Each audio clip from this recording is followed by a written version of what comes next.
¿Cómo están? Bienvenidos a esta sección que hacemos en conjunto con la Organización Panamericana de la Salud y la Organización Mundial de la Salud, y hablaremos específicamente de incendios forestales. En Chile los incendios forestales bien son un fenómeno cada vez más frecuente e intenso, especialmente en los meses de verano. Según datos de CONAF y Senapred, durante la temporada 2022-2023 se registraron más de 7.000 incendios afectando miles de hectáreas, poniendo en riesgo la vida de las personas y también la flora y fauna. Destaca el último incendio en la región de Valparaíso que afectó a comunas de Viña del Mar, Quilpué y Villa Alemana entre el 2 y 3 de febrero, dejando 137 personas fallecidas, más de 1.100 heridos y alrededor de 40.000 personas desplazadas. Para hablar sobre esto, sobre prevención de incendios forestales y sus efectos en la salud, estamos con Claudio Canales, punto focal de emergencia en salud de la OPS-OMS Chile. Claudio, bienvenidos, ¿cómo estás? Hola, muchas gracias por la invitación. Claudio, ¿cuáles son las principales medidas para que las familias puedan tomar y las comunidades y prevenir incendios forestales, especialmente en zonas rurales o cercanas a áreas naturales? Mira, la Organización Panamericana de la Salud ha estado trabajando hace bastantes años en la identificación de los riesgos asociados a incendios forestales y a afectación atmosférica en la salud de las personas. Y hemos estado trabajando especialmente en Chile en los últimos incendios forestales que han afectado al país, principalmente en la zona centro y en la zona sur.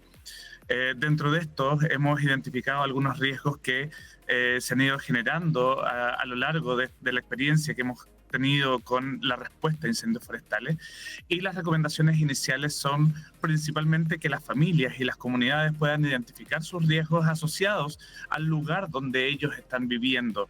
Tenemos zonas forestales absolutamente, con el ejemplo de los incendios de la región del Biobío, Ñuble y Araucanía en 2023 y en 2017, en donde la caracterización de las comunidades insertas en las áreas forestales nos ha entregado diversos riesgos asociados a esto, principalmente relacionados a la pérdida de bienes materiales y de instrumentos de trabajo y medios de vida que se han asociado a dificultades en las familias a largo plazo. Es por eso que para nosotros es importante que las comunidades identifiquen este tipo de riesgos si viven en zonas forestales absolutamente o en zonas de interfaz.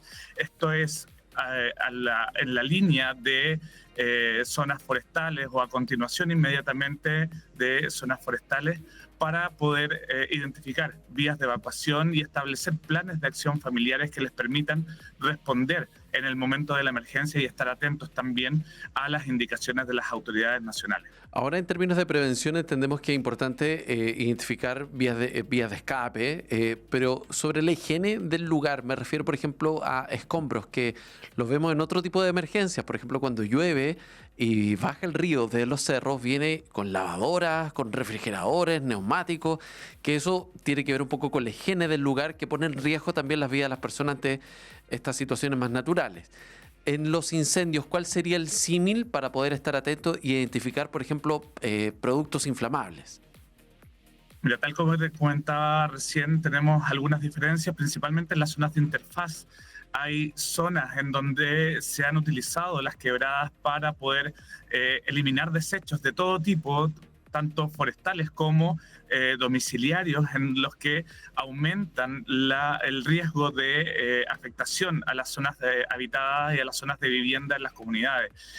Dentro de las recomendaciones que entregan las autoridades nacionales y las instituciones internacionales, principalmente mantener el perímetro de nuestros hogares libre de combustibles, llámese arbustos o árboles, incluso el pasto, y además mantener también las quebradas e identificar las quebradas donde pudiese concentrarse alta carga calórica.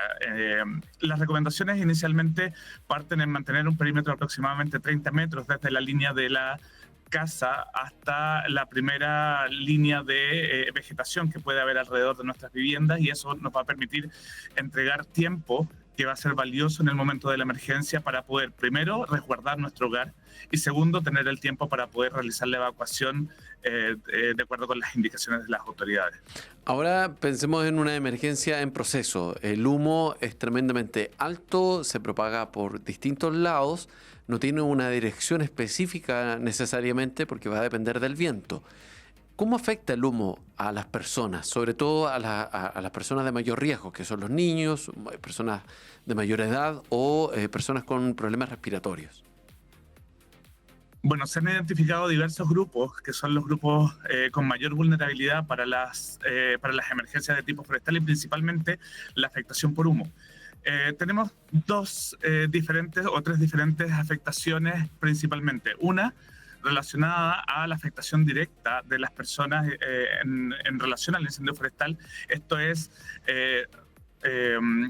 patologías traumáticas relacionadas a golpes, caídas, quemaduras, incluso por la respuesta inicialmente al incendio.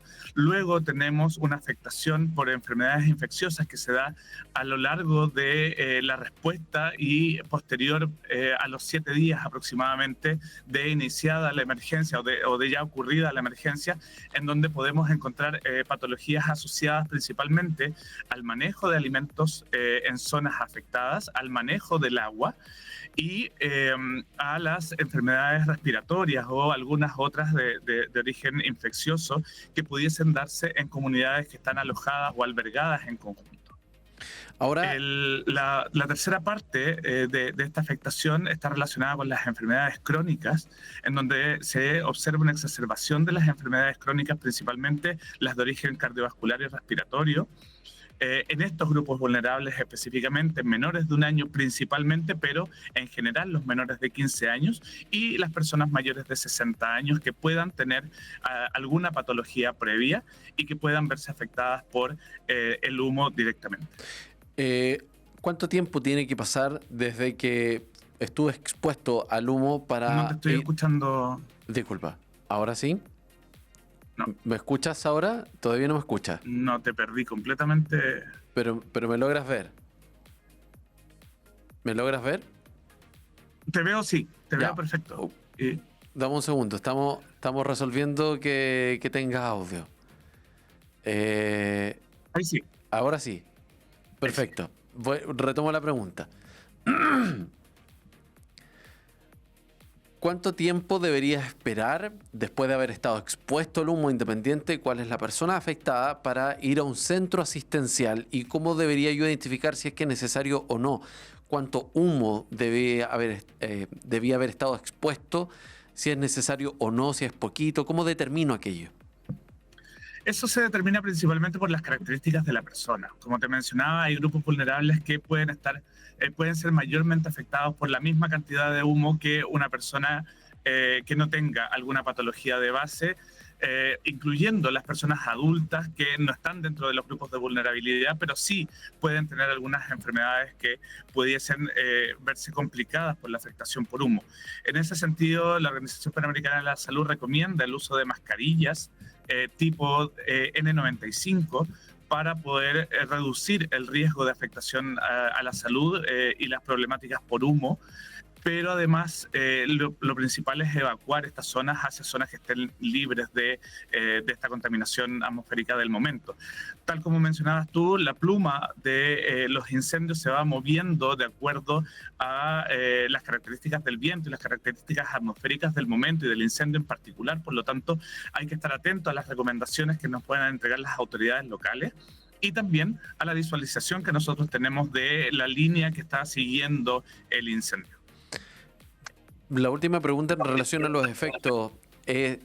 ¿Puede ocurrir que no tenga ningún síntoma, esté asintomático y aún así requiera ir por precaución a un centro asistencial en caso de... ¿Debería todo el mundo que estuvo expuesto al humo igual ir a un centro asistencial? La sintomatología principalmente se relaciona con la dificultad respiratoria. en relación al humo, principalmente la dificultad respiratoria.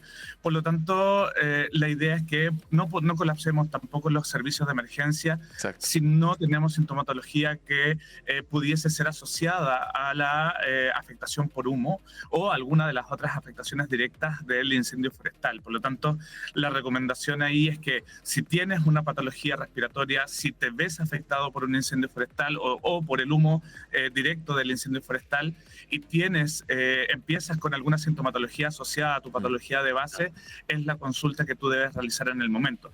De todas maneras, en Chile tenemos la experiencia de la movilización rápida de los equipos de atención de salud en el territorio. Por lo tanto, es muy probable que también los equipos de salud se vayan acercando y ahí tengan una mayor facilidad de consulta las personas que pueden trasladarse a los centros de emergencia. Claudio, desde la OPS-UMS, ¿qué recomendaciones claves se entregan a las comunidades para actuar de forma segura durante una emergencia de un incendio? ¿Qué es lo que debería hacer en primer lugar? ¿Cómo desplazarme? ¿Qué decisiones autónomas debería tomar? Tal como te mencionaba inicialmente, lo principal es la preparación, que las familias conozcan las amenazas y riesgos que están asociadas en las comunidades donde viven o donde se encuentran en ese momento, para poder saber qué es lo que tienen que hacer y puedan coordinarse familiarmente dentro de una emergencia. Tenemos la experiencia de la pérdida de la comunicación en los últimos incendios forestales en las zonas afectadas. Por lo tanto, el saber qué hacer y a dónde dirigirnos en familia, dónde va a ser nuestra zona segura, nuestra zona de reunión, es una de las principales recomendaciones. En el momento del incendio, lo principal es evacuar y evacuar con lo mínimo necesario. En ese sentido, el Senapred también tiene una estrategia de familias preparadas en donde se les insta a las familias a tener mochilas con lo mínimo necesario para poder hacer una evacuación rápida. No desplazarse tal como son las recomendaciones para evacuaciones por tsunamis, por ejemplo, o otras evacuaciones por aluviones. No desplazarse al interior de vehículos particulares, sino que hacerlo a pie hacia zonas seguras que nos permitan llegar rápidamente y sin riesgo de quedarnos atascados en la movilización que pueda haber dentro del sector donde habitamos. Claro. El resguardo, perdón, para terminar, sí. El resguardo de la salud de las personas, identificar cuáles son las personas más vulnerables de nuestra familia y de nuestra comunidad también para tenerlos en vista y poder apoyar el desplazamiento y la evacuación de estas personas también es prioritario para poder apoyar a todas las personas y no dejar a nadie atrás. Claudio Canales, muchísimas gracias por habernos regalado estos minutos y estos consejos ante emergencias como los incendios forestales. Que estén muy bien. Quisiera agregar algo, ¿se puede? Sí, por supuesto.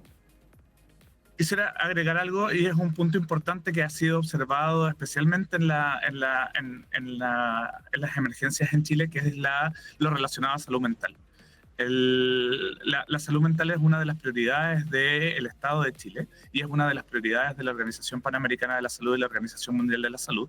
Y en este tipo de emergencias que son diferentes a las emergencias a las que hemos estado acostumbrados a nivel nacional, como son los terremotos, hay una afectación importante a la salud mental de las personas y no solamente de las personas afectadas directamente o indirectamente por el incendio, sino que hay una afectación importante en las personas que han sido expuestas a las redes sociales y a los sistemas de comunicación que están transmitiendo lo que está sucediendo en la emergencia. Los incendios forestales tienen una característica que es una emergencia que puede suceder simultáneamente en muchos lugares, o mientras está sucediendo en un lugar y se está informando de esto, hay otras zonas que tienen las mismas características atmosféricas, geográficas, climáticas, que pueden generar una emergencia en ese lugar también. Por lo tanto, los niveles de estrés y los niveles de preocupación de estas poblaciones que están expuestas a estas amenazas y que están viendo que está sucediendo